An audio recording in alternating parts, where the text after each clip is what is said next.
Es hermoso cuando nosotros vemos la historia de los cantos, ¿verdad? De estos himnos. Yo no sabía, siempre me preguntaba por qué este canto hablaba de un tierno bebé y ahora lo entendemos. Hemos entonado cantos los cuales nos recuerdan que debemos de agarrarnos de nuestro Señor Jesucristo cuando lleguen las tribulaciones de la vida. Y más o menos de eso vamos a platicar en esta noche.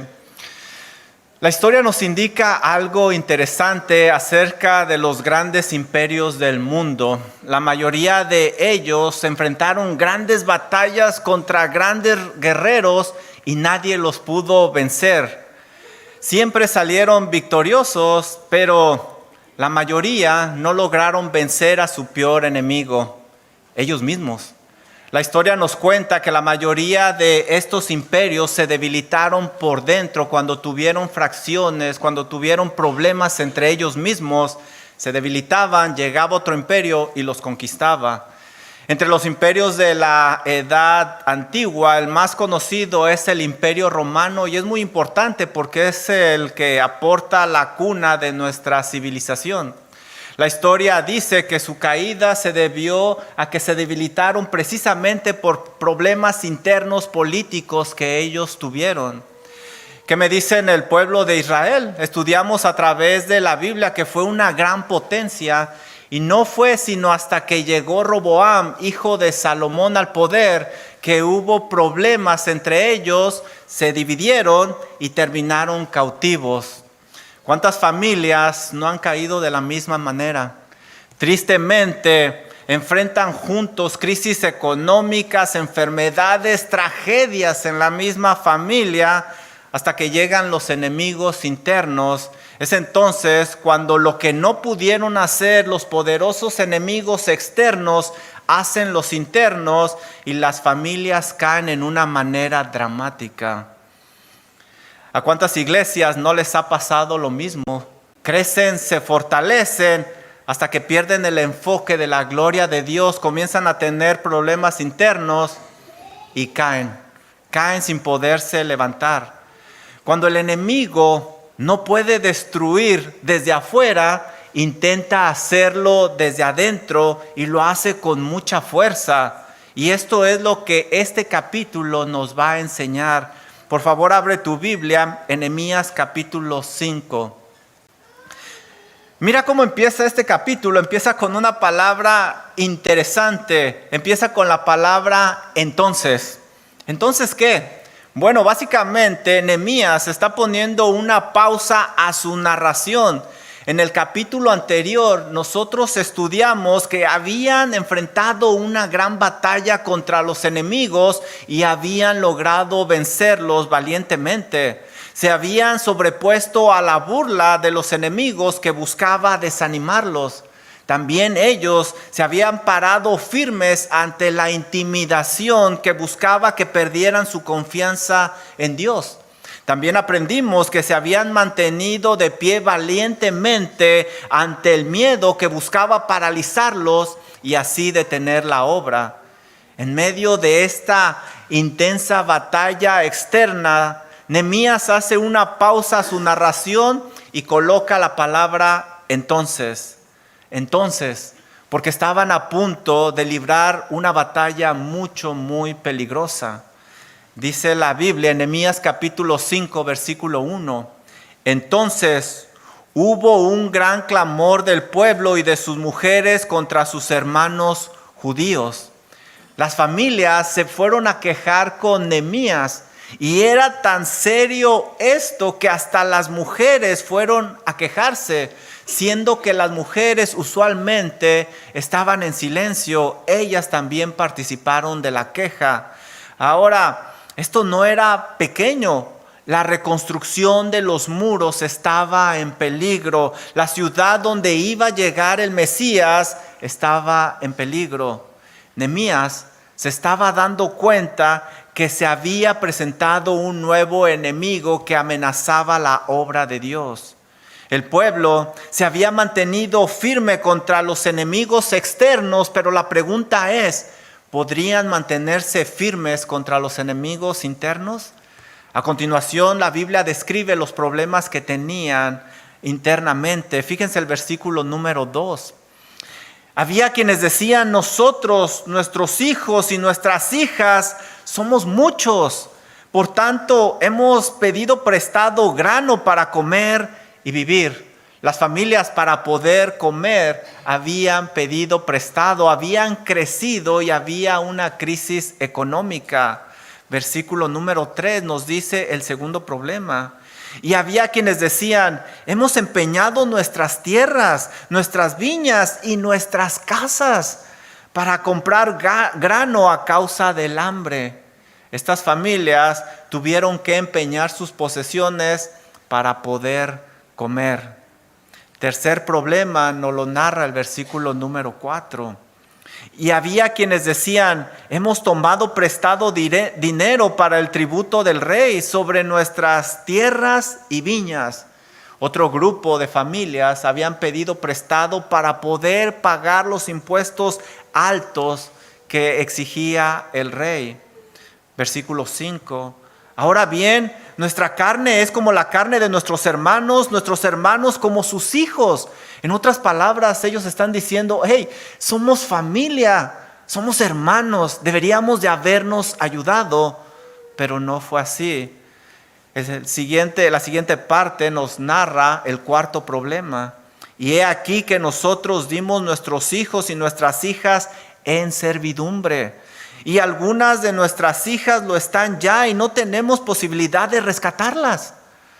El cuarto problema era que tuvieron que dar a sus hijos como esclavos hasta que pagaran su deuda. Pero no había posibilidad de rescatarlos. Ellos iban a estar trabajando para estos ricos por siempre. Por cierto, déjame hacer una pequeña pausa, y la esclavitud que estamos leyendo en este pasaje no es como la conocemos en nuestros días, pero eso lo estudiaremos en otra ocasión. Y yo pregunto, ¿qué hacer cuando los enemigos internos aparecen? ¿Qué hacer cuando estás trabajando fuertemente en la obra y unos piensan solamente en ellos? ¿Qué hacer cuando algunos piensan ser beneficiados por encima de la gloria de Dios? Vamos a aprender de Nehemías qué hacer en este tipo de situaciones cuando se presentan los enemigos internos, porque divididos vamos a caer y no vamos a poder edificar. Lo primero que vamos a ver es que debemos de pensar antes de actuar. Mira lo que nos dice el versículo número 6. La reacción de Nehemías: y me enojé en gran manera cuando oí su clamor y estas palabras. El clamor del pueblo a causa del abuso de sus hermanos hizo que Nehemías se molestara grandemente. ¿Cómo es posible que estos ricos hubieran abusado de sus propios hermanos? Eran sus hermanos. Habían combatido juntos los enemigos externos: Sanbalat, Tobías, los árabes, los amonitas.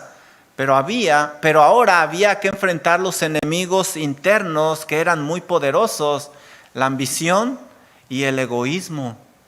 Se habían unido para resistir al enemigo externo, pero ahora se habían dividido para obtener beneficios propios. El pueblo estaba en un grave peligro porque se estaba fracturando. El mismo Señor Jesucristo dijo allá en Mateo: todo reino dividido contra sí mismo será asolado, y toda ciudad o casa dividida contra sí misma no permanecerá. Los enemigos internos, las fracciones, las fracturas son muy peligrosos. La reconstrucción de la ciudad ¿sería la causante de estos problemas? ¿Sería esa la causante? De ninguna manera. La reconstrucción de los muros no tenía nada que ver con este problema. Al contrario, había sido de beneficio porque había sacado a flote lo que había en el corazón de algunas personas. Gracias a esa reconstrucción se estaban identificando personas que tenían intereses propios. El edificar para el Señor, hermanos, es una labor demandante, es una labor de mucho trabajo y a veces sacrificio, Por eso muchas veces nos enseña lo que realmente traemos en el corazón. De ahí, cuando edificamos para el Señor, podemos sacar lo mejor de nosotros o también podemos sacar lo peorcito que llevamos aquí en el corazón. Este es un buen termómetro que nos indica cuál es la temperatura de nuestra espiritualidad. ¿Qué hizo Nehemías? Se enojó en gran manera. Y hermano, ponte por un momento en los zapatos de Nehemías. Tanto esfuerzo y sacrificio que se está realizando para reconstruir la ciudad, para que un grupo nada más piense en ellos mismos. Tanto esfuerzo, tanta lucha, tanto que arriesgaron su vida contra los enemigos externos. Tanto que Dios les ha bendecido en gran manera y ha mostrado su misericordia para que unos cuantos egoístas, ambiciosos, vengan a pensar solo en ellos y fracturen la obra de Dios. ¿Sabes? Esto hace que cualquiera se salga de control, ¿no crees? Pero esperemos que Nehemías no sea un cualquiera. Vamos a ver cómo reacciona él. Lo primero que yo pregunto, ¿será pecado el enojo de Nehemías? De ninguna manera. Dios nos dio los sentimientos como botones dentro de nosotros para que cuando se presionen nos impulsen a actuar. Y cuando actuamos se convierten en emociones. Por eso la palabra emoción es un sentimiento que te impulsa al movimiento. De ahí se obtiene la palabra motion. Hasta inglés me salió. Felicítenme cuando termine de predicar, por favor. El enojo de Nehemías era válido. Tenía que ser de papel para no sentir o de cartón. Dios había establecido que no se debía de abusar del hermano y estos estaban abusando. Mira lo que dice Éxodo 22:25. Cuando prestares dinero a uno de mi pueblo, dice el Señor, al pobre que está contigo, no te pondrás con él como logrero o prestamista, ni le impondrás usura o interés. Levítico 25 también lo repite. Levítico 25, versículo 39 dice lo siguiente: y cuando tu hermano empobreciere estando contigo y se vendiere a ti, que era la situación que estaba viviendo Nehemías, mira lo que dice el Señor: no le harás servir como un esclavo. El sentimiento del enojo había puesto a Nehemías en acción, pero él tenía que actuar correctamente sin pecar. Pablo nos recomienda esto en Efesios 4:26. Airaos, es decir, enójate, pero no pequéis, que no se ponga el sol sobre vuestro enojo. Recuerda que el enojarse es humano, pero te debe de impulsar a actuar y esto debe de ser divino.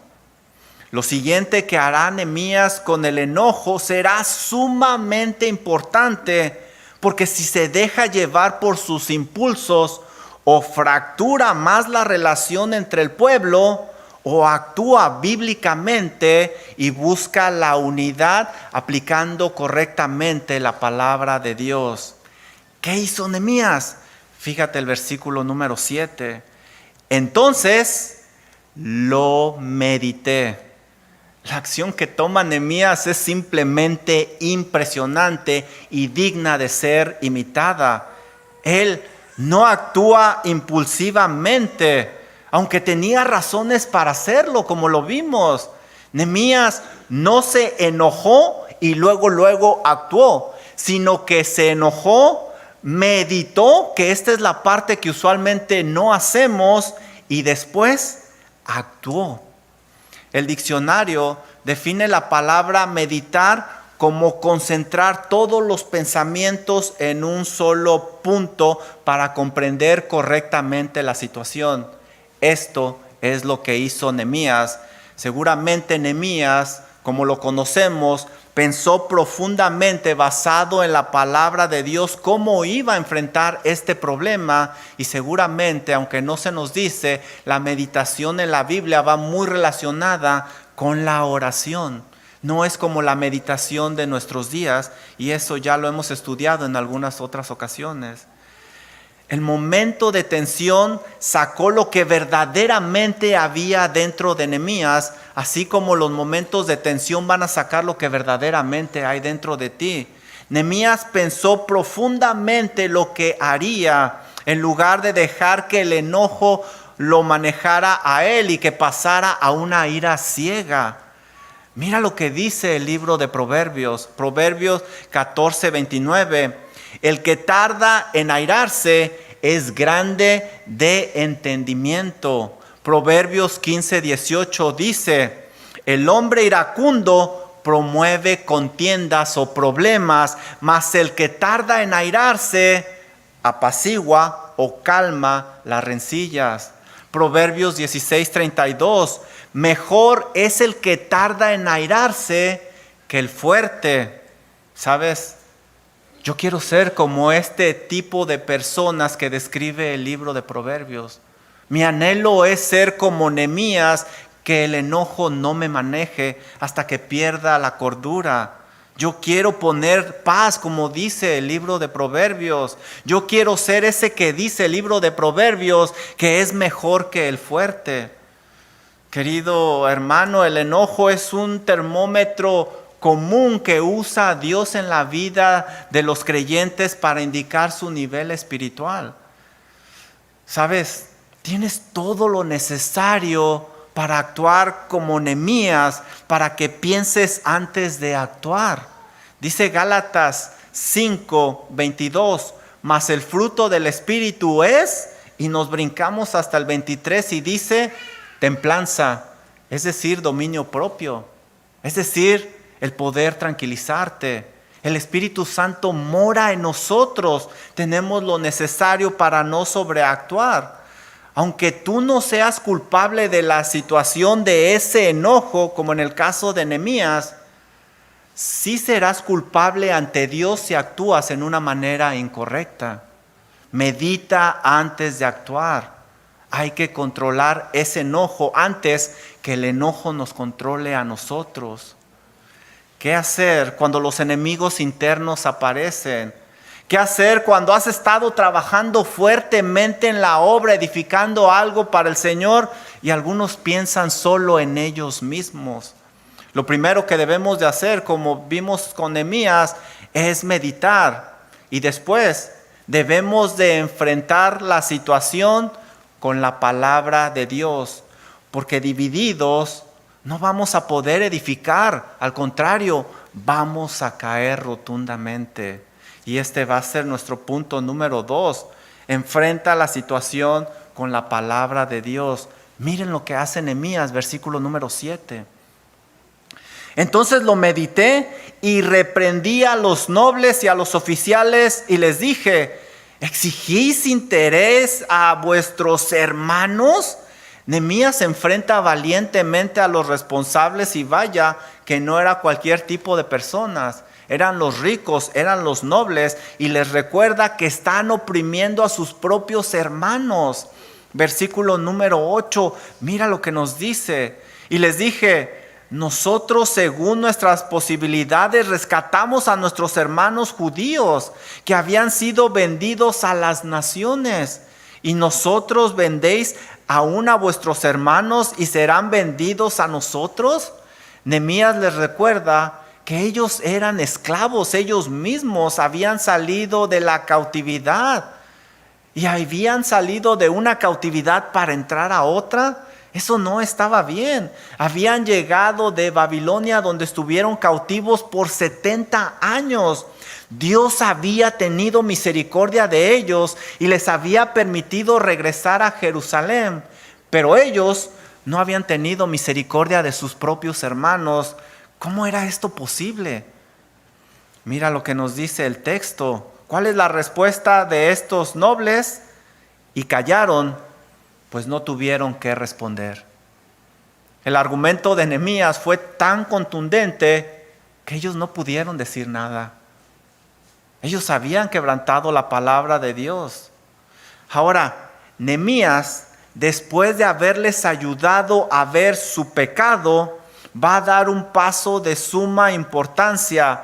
No era suficiente reconocer que habían pecado. Ahora necesitaba ayudarles a dejar ese pecado y que no endurecieran su corazón. Ahora era necesario ayudarles con la palabra de Dios, cómo enfrentar a una autoridad mucho mayor. Mira lo que dice el versículo número 9. Y dije, no es bueno lo que hacéis. ¿No andaréis en el temor de nuestro Dios para no ser oprobio de las naciones enemigas nuestras? Nehemías les muestra cuál es la raíz del problema. ¿Lo puedes ver? Según las Escrituras, ellos no tenían temor de Dios. Dice Levítico 25:36 lo siguiente: no tomarás de él, de tu hermano, impuesto, ni ganancia, sino tendrás temor de tu Dios. El temor de Dios los debería de haberlos detenido. Y tu hermano vivirá contigo.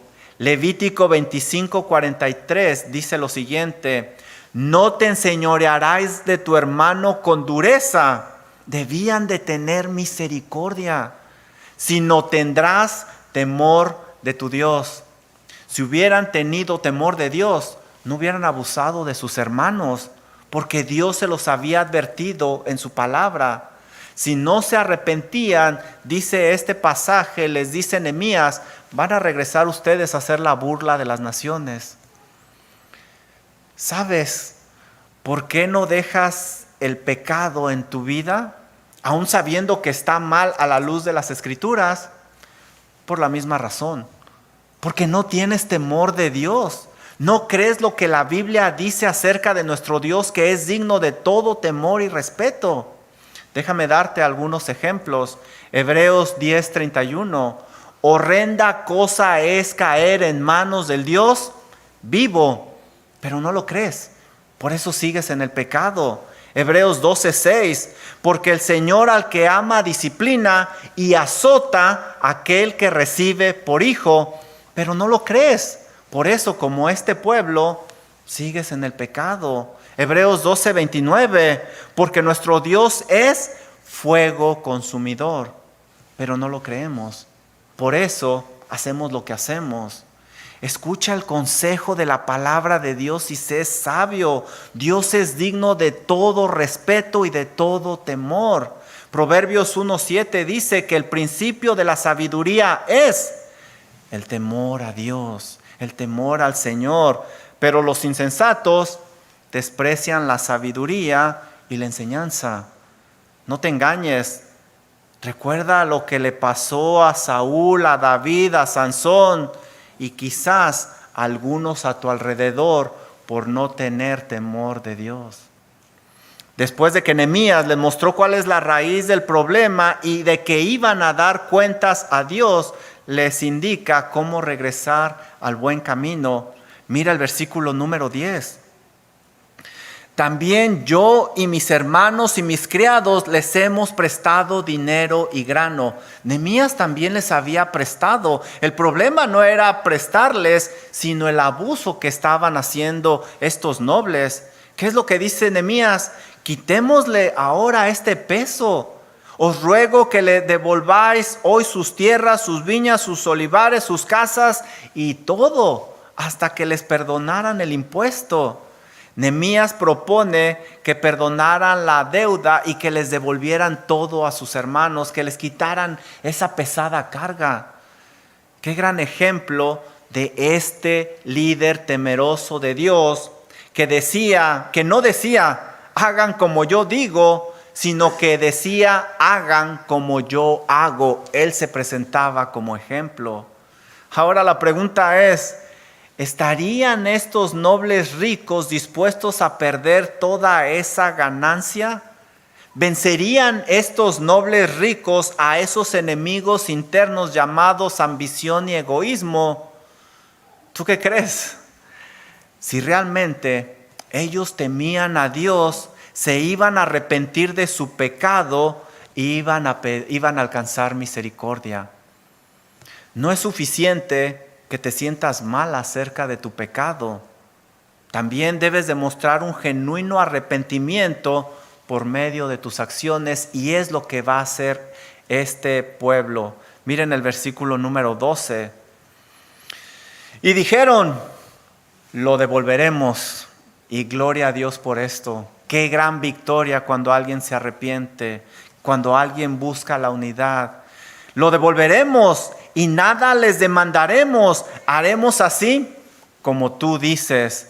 Los nobles reconocieron su falta y mostraron que temían a Dios. Iban a devolverle a sus hermanos sus posesiones. Ya no les importaba esas ganancias económicas. Ahora lo importante era estar bien con Dios, como se los mostró Nehemías.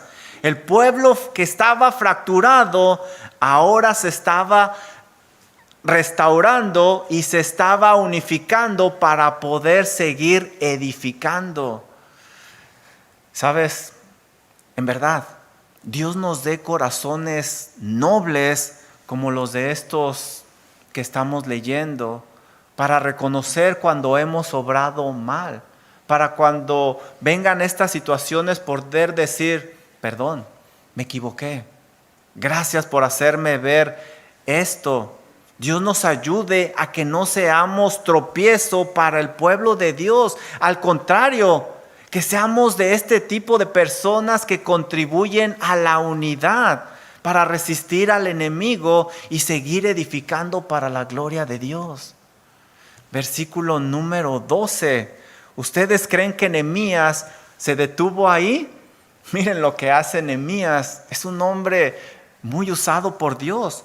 Entonces convoqué a los sacerdotes, es decir, traería testigos, y les hice jurar que harían conforme a esto. ¿Qué hizo Nehemías? Bueno, las palabras se las lleva el viento. Si ustedes están dispuestos a hacer esto, van a jurar ante Dios. Y ellos sabían lo serio que era jurar ante Dios. Dice Eclesiastés capítulo 5 versículo 4. Cuando a Dios haces promesa, no tardes en cumplirla, porque Él no se complace de los insensatos. Cumple lo que prometes, porque mejor es que no prometas para que no cumplas. Ellos sabían que prometer ante Dios era algo muy serio. Ahora, la pregunta es: ¿estarían ellos dispuestos a prometer delante de Dios? ¿Tú qué crees? Mira lo que dice el versículo 13. Y respondió toda la congregación: amén. Es decir, así sea. Habían regresado al temor a Dios y gloria a Dios por eso. ¿Y cómo terminaron? Y alabaron al Señor. La junta terminó con una celebración de alabanza, y cómo no, unos pecadores se habían arrepentido. Algo que me llama mucho la atención aquí es de que, como vimos, Nehemías manejó la situación muy sabiamente, pero a quien se alaba no es a Nehemías, se alaba a Dios que había usado a Nehemías. El reconocimiento y la gloria siempre es para Dios, no es para el hombre. El hombre simplemente es un instrumento en manos de Dios. Aquí vemos claramente que debemos de buscar solucionar los problemas con la ayuda divina, que sea Dios ayudándonos y que seamos nosotros un instrumento del Señor. Y sabes, sea cual sea el resultado, al final tú podrás alabar a Dios porque habrás hecho lo que Él indica en su palabra, y eso fue lo que hizo este pueblo. Hermanos, ¿qué hacer cuando los enemigos internos aparecen? ¿Qué hacer cuando algunos piensan solo en beneficiarse por encima de la gloria de Dios? Lo primero que debemos de hacer es pensar antes de actuar. Después debemos de enfrentar la situación con la palabra, pero por último, tenemos que enseñar con el ejemplo. No podemos decir algo que nosotros no hacemos. Y este va a ser nuestro tercer punto. Enseña con el ejemplo. Versículo 14. También desde el día que me mandó el rey que fuese gobernador, el rey le pidió a Nehemías que fuera el gobernador de Judá, el gobernador de ellos, de la tierra de Judá, desde el año 20 del rey Artajerjes hasta el año 32, 12 años. Ni yo ni mis hermanos comimos del pan del gobernador. ¿Qué hizo Nehemías?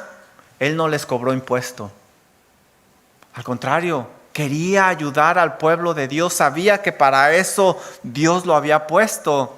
Dice Filipenses 2:4, no mirando cada uno por lo suyo propio, sino cada cual por los demás.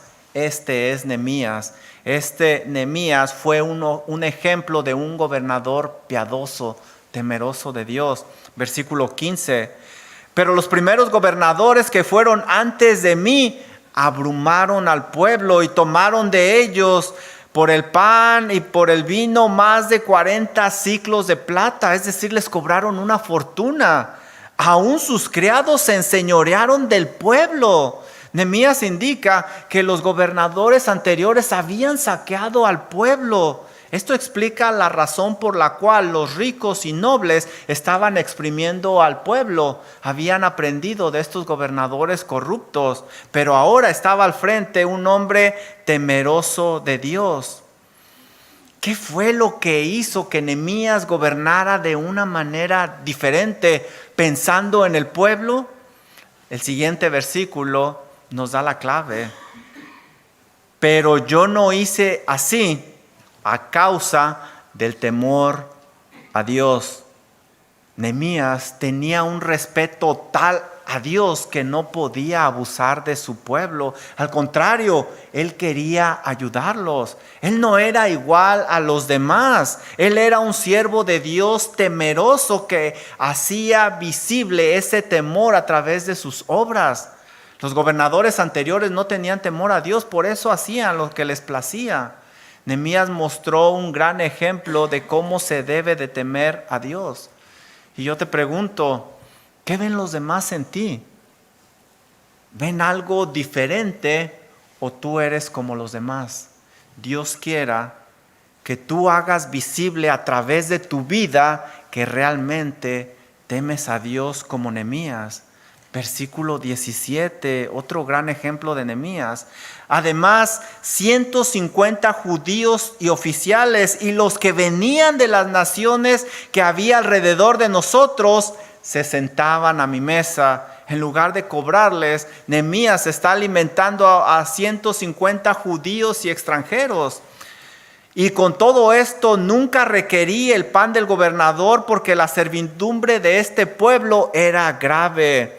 Nehemías es un ejemplo de misericordia porque le pesaba el dolor del pueblo. Versículo 19. Mira cómo termina este capítulo. Acuérdate de mí para bien, Dios mío, y de todo lo que hice por este pueblo. Nehemías fue un gran ejemplo en muchas áreas como lo vemos aquí, pero hay una que caracterizaba su vida y era su vida de oración. Este hombre vivía dependiendo de su Dios constantemente. Por eso no es de extrañarse que pudiera controlar su temperamento. No es de extrañarse que usara con tanta efectividad la palabra de Dios. No es de extrañarse que tomara esas decisiones sabias al enfrentar los problemas. No es de extrañarse que tuviera un corazón dispuesto para con los hermanos, para con el pueblo de Dios.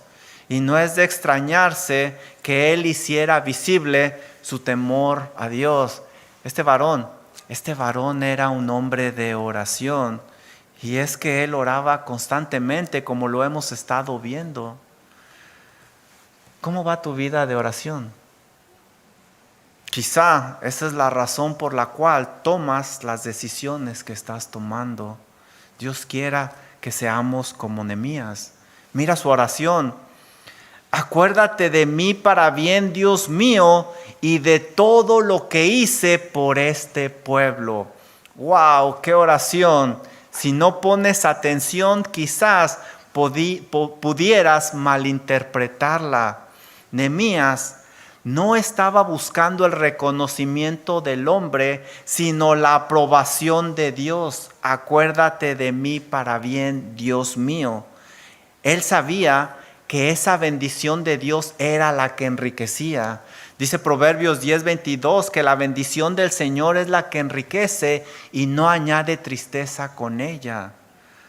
La recompensa del hombre es muy pasajera y esa no es la que quería Nehemías. Él quería la bendición de Dios. Acerca de la recompensa del hombre, el Señor nos recordó esto en Mateo 6:2. El Señor Jesucristo dice: cuando pues des limosna, no hagas tocar trompeta delante de ti, como lo hacen los hipócritas en las sinagogas y en las calles para ser alabado de los hombres. De cierto os digo que ya tienen su recompensa. ¿Cuál es su recompensa? Bueno, pues el reconocimiento del hombre, pero eso es vano. Eso no era lo que quería Nehemías. Entonces, ¿qué tipo de recompensa está pidiendo Nehemías de Dios? No es difícil adivinar si pusimos atención en este capítulo. ¿Dónde estaba el corazón de Nehemías? Estaba con este pueblo. Lo vimos a través de este capítulo. Nehemías no quería que todo el esfuerzo que él estaba haciendo fuera en vano, sino que Dios permitiera que este pueblo que tanto había sufrido fuera prosperado. Muy probablemente Nehemías quería ver el fruto de su labor, que los muros fueran levantados, que la ciudad estuviera organizada, que el templo estuviera funcionando adecuadamente en todo su esplendor, que el pueblo tuviera comunión con su Dios. Eso seguramente era lo que buscaba Nehemías. ¿Y tú? Cuando haces la obra del ministerio, ¿qué tipo de recompensa es la que estás buscando? ¿El reconocimiento del hombre? Si es eso, déjame decirte que estás buscando y aspirando a algo muy insignificante. Busca la aprobación de Dios. Él es el que realmente enriquece y no añade tristeza con esa bendición. Termino con esto. Amada iglesia, Believers Fellowship, queremos seguir edificando para la gloria de Dios. Y estos proyectos quizás van a ser pesados, cansados, y quizás saquen cosas ocultas que están en nuestro corazón. El problema no va a ser el edificar para la gloria de Dios. El problema va a ser lo que traemos en el corazón. Yo les invito a que seamos como este pueblo noble, enseñable, temeroso de Dios para corregir eso que tenemos en el corazón que no es digno de reconocimiento. Por eso, con la ayuda de Dios a través de su Santo Espíritu, busquemos controlar esas emociones, esos sentimientos como lo hizo Nehemías. Hay que escuchar, sentir, es válido sentir, no hay nada de malo con eso, pero antes de actuar hay que meditar, hay que pensar. Como hijos de Dios, nuestro enfoque tiene que ser siempre la gloria de Dios. Por lo tanto, deberíamos de estar dispuestos a corregir eso mal que hay en nosotros y unificarnos como cuerpo de Cristo para seguir adelante. Solo así podremos enfrentar a los enemigos que se presenten y podremos seguir edificando para la gloria de Dios. ¿Sabes?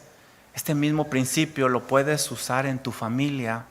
¿Cómo va tu familia? Cuidado con esas divisiones, porque tarde o temprano los destruirán. Vamos a orar. Amado Padre Celestial, qué gran alerta vemos nosotros en este capítulo. Señor, ciertamente hay muchas cosas en las cuales necesitamos trabajar. Seguramente usted, por medio de su Santo Espíritu, ya ha revelado algunas en nuestros hermanos. Señor y Dios, pido que usted nos ayude a ser nobles como este pueblo, a que no endurezcamos nuestro corazón y que siempre tengamos presente buscar la gloria de Dios, ya sea en la iglesia, en nuestros hogares, en nuestras vidas, Señor, y que no pensemos como lo hacían estos nobles ricos al inicio, solo en ellos, solo en su propio beneficio, aún por encima de su gloria, Señor. Por favor, ayúdenos, Padre. Por favor, ayúdenos a ser también como Nehemías, personas usadas por usted, dependientes de usted constantemente. Señor y Dios, yo solo puedo ver la cara de mis hermanos, su sonrisa, pero usted es el que ve el corazón. Por favor, ayúdeles, Padre Celestial. Usted es el que está presente en los hogares, nosotros no. Usted sabe solo lo que les ha revelado. Por favor, ayúdeles, Padre Celestial, si hay necesidad de unificarse y reconocer las faltas. Señor, pido por nuestra iglesia para que nos mantenga en unidad, para seguir avanzando para su honra y para su gloria, para alcanzar al perdido, Señor, para predicar a Cristo Jesús resucitado, porque Él es la esperanza y porque Él vive, nosotros también viviremos. Oramos en ese precioso nombre, en el nombre de Cristo Jesús. Amén. Amén. El Dios que adoramos es digno de toda nuestra alabanza, pues Él lo ha hecho todo. Así que por favor póngase de pie y vamos a adorar a nuestro Dios.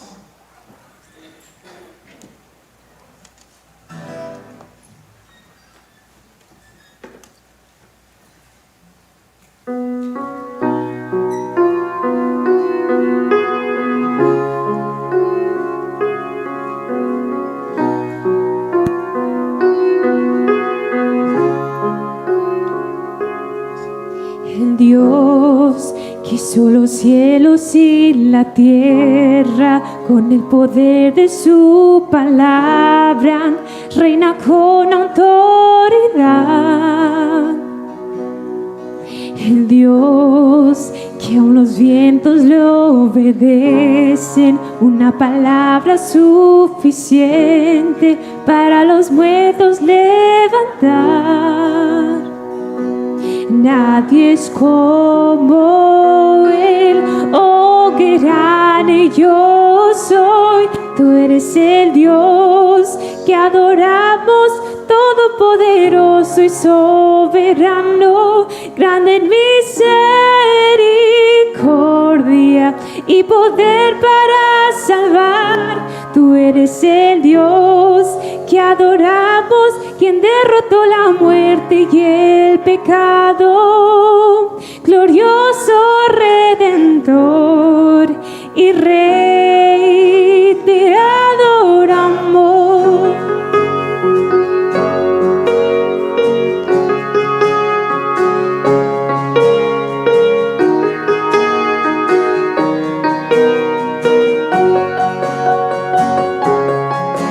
El Dios que descendió desde su trono para llevar sobre sus hombros nuestra culpa y transgresión. Jesús, exaltado sobre todo, nombre sobre todo nombre, solo en Él hay salvación. Nadie es como Él, oh grande yo soy. Tú eres el Dios que adoramos, todopoderoso y soberano, grande en misericordia y poder para salvar. Tú eres el Dios que adoramos, derrotó la muerte y el pecado. Glorioso Redentor y Rey, te adoramos.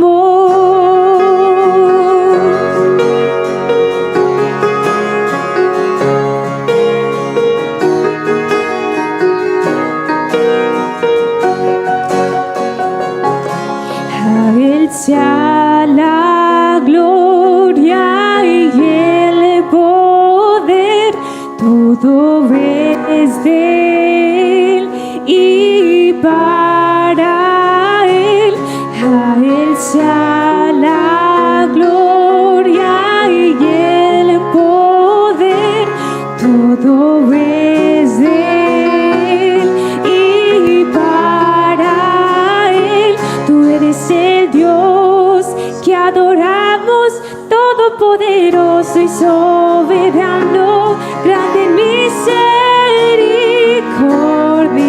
y poder para salvar. Tú eres el Dios que adoramos, derrotó la muerte y el pecado, glorioso Redentor y Rey, te adoramos.